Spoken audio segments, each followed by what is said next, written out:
Gujarat job ગુરુ ચેનલમાં તમારા સૌનું સ્વાગત છે। સરકારી નોકરી શોધી રહ્યા છો તો બસ આ માહિતી તમારા માટે છે। આજે આપણે ઇન્ડિયા પોસ્ટની ગ્રામીણ ડાક સેવક એટલે કે જીડીએસ ભરતીની વાત કરવાના છીએ। અને જો આ કંઈ સાધારણ ગાઈડ નથી, આપણે પેલી વેબસાઇટની જે સૌથી મોટી સમસ્યા છે ને એના ઉકેલથી લઈને રજિસ્ટ્રેશનના દરેક સ્ટેપને એકદમ સરળ રીતે સમજવાના છીએ। તો ચાલો શરૂ કરીએ। તો સૌથી પહેલા આંકડા પર એક નજર કરીએ।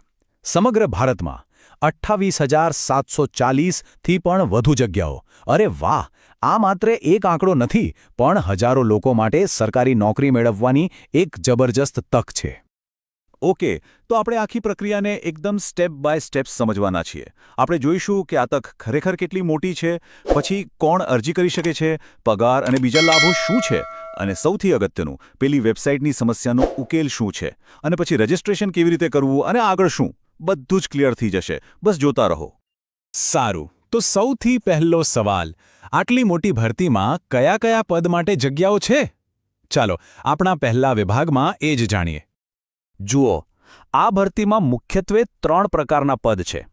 પહેલું છે બ્રાન્ચ પોસ્ટ માસ્ટર એટલે કે બીપીએમ, એમને ગામડાની પોસ્ટ ઓફિસના ઇન્ચાર્જ સમજી લો।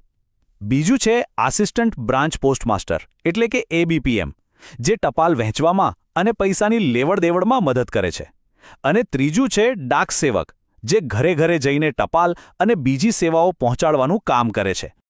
ઓકે, પદ વિશે તો જાણી લીધું, પણ હવે સૌથી મોટો સવાલ કે અરજી કરી કોણ શકે? ચાલો હવે એની લાયકાત અને માપદંડો શું છે એના પર એક નજર નાખીએ। તો અરજી કરવા માટે શું જોઈએ? બહુ સિમ્પલ છે। સૌથી પહેલાં તો ધોરણ 10 પાસ હોવું જોઈએ। હા, અને એમાં ગણિત અને અંગ્રેજી આ 2 વિષયો ફરજિયાત છે। ઉંમરની વાત કરીએ તો 18થી 40 વર્ષની વચ્ચે હોવી જોઈએ। અને હા, જે લોકો એસસી, એસટી, ઓબીસી કે ઈડબ્લ્યુએસ કેટેગરીમાં આવે છે એમના માટે ઉંમરમાં છૂટછાટ પણ મળશે, જે નિયમ મુજબ હોય છે। હવે વાત કરીએ અરજી ફીની, અને અહીં એક બહુ જ સારી ખબર છે। જનરલ, ઓબીસી અને ઈડબ્લ્યુએસ કેટેગરીના પુરુષ ઉમેદવારો માટે ફી છે માત્ર ₹100। પણ સૌથી મજાની વાત એ છે કે બધી જ મહિલાઓ, પછી ભલે તે કોઈ પણ કેટેગરીની હોય, સાથે સાથે એસસી, એસટી અને દિવ્યાંગ ઉમેદવારો માટે કોઈ ફી નથી, બિલકુલ ફ્રી। સારું, લાયકાત અને ફીની વાત તો થઈ ગઈ। હવે એ મુદ્દા પર આવીએ જેના વિશે બધાને જાણવું હોય છે, એટલે કે પગાર। ચાલો જોઈએ કે આ નોકરીમાં પગાર અને બીજા ફાયદા શું શું છે। જુઓ, બ્રાન્ચ પોસ્ટમાસ્ટર એટલે કે બીપીએમ માટે પગારનું સ્કેલ છે 12,000થી લઈને 29,380 રૂપિયા સુધી। અને જો તમે એબીપીએમ કે ડાક સેવક તરીકે જોડાઓ છો તો પગાર 10,000થી 24,470 રૂપિયાની વચ્ચે રહેશે। એટલું જ નહીં, આની સાથે ટાઈમ રિલેટેડ કન્ટિન્યુટી એલાઉન્સ પણ મળે છે। સાદી ભાષામાં કહીએ તો સમયની સાથે સાથે તમારા પગારમાં વધારો પણ થતો રહેશે। ઓકે, હવે આપણે એ મુદ્દા પર વાત કરીશું જેણે ઘણા લોકોને પરેશાન કર્યા છે। અરજી કરવા જાઓ અને વેબસાઇટ જ ન ખુલે, થાય છે ને આવું? તો ચાલો આ સમસ્યા શું છે અને એનો પાક્કો ઉકેલ શું છે એના પર વાત કરીએ। શું તમે જીડીએસની ઓફિશિયલ વેબસાઇટ ખોલવાની કોશિશ કરી અને એ ખુલી જ નહીં? જો તમારો જવાબ હા હોય તો બસ હવે પછીનો ભાગ બિલકુલ મિસ ન કરતા। હા, અરજી કરવા જાઓ અને સ્ક્રીન પર આવું કંઈક દેખાય, "this site can't B reached", એટલે બધી મહેનત પાણીમાં। પણ ગભરાવાની જરાય જરૂર નથી। આ પ્રોબ્લેમ મોટા ભાગના લોકોને આવે છે અને એનો એકદમ સરળ ઉકેલ છે। ચાલો હું તમને બતાવું। તો આનો ઉપાય શું છે? ધ્યાનથી સાંભળજો, આ એક સિક્રેટ મેથડ જેવું છે। સૌથી પહેલાં ગૂગલ પર ઇન્ડિયા પોસ્ટ જીડીએસ લખીને સર્ચ કરો, પણ રોકાઈ જાઓ, પહેલી લિંક પર ક્લિક નથી કરવાનું। એના બરાબર નીચે જુઓ, તમને એક હેલ્પ લખેલો ઓપ્શન દેખાશે, બસ એના પર ક્લિક કરી દો। હવે જે નવું પેજ ખુલે ત્યાં એક મોટું બટન હશે, વિઝિટ ન્યૂ વેબસાઇટ, એના પર ક્લિક કરો અને બૂમ, સાચી વેબસાઇટ તમારી સામે ખુલી જશે।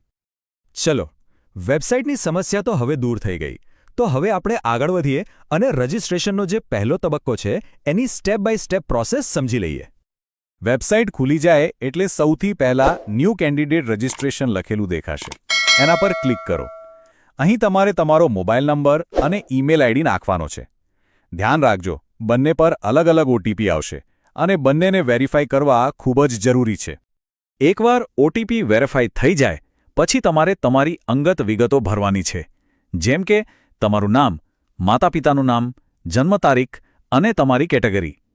એક વાત ખાસ યાદ રાખજો, આ બધી માહિતી એકદમ ધ્યાનથી અને સાચી ભરજો, કારણ કે પાછળથી ફેરફાર કરવો મુશ્કેલ પડી શકે છે.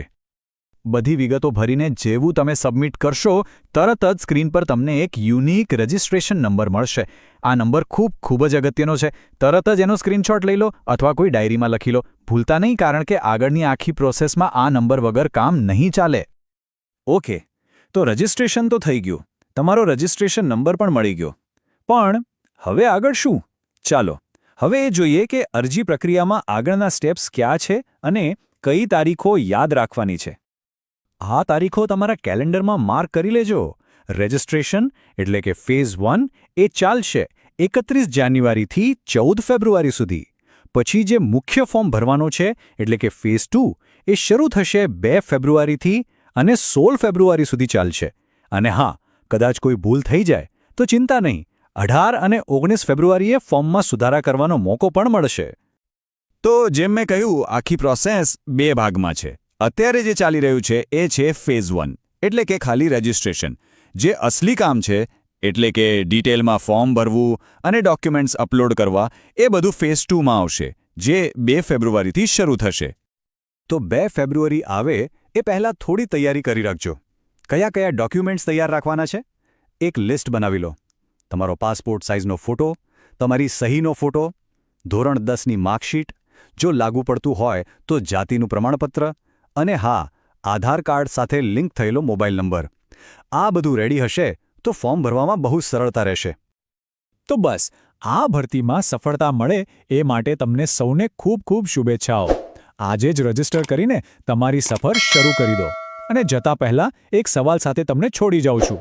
વિચારજો કે આ અરજીની તૈયારી માટે આજે જ તમે કયું એક નાનું પણ મહત્વનું પગલું લઈ શકો છો. જો તમને આ માહિતી ખરેખર ઉપયોગી લાગી હોય તો ગુજરાત જોબ ગુરુ ચેનલને સબસ્ક્રાઇબ કરવાનું બિલકુલ ના ભૂલતા. અને હા, લેટેસ્ટ અપડેટ્સ માટે અમારી ટેલિગ્રામ ચેનલમાં પણ જોડાઈ જજો.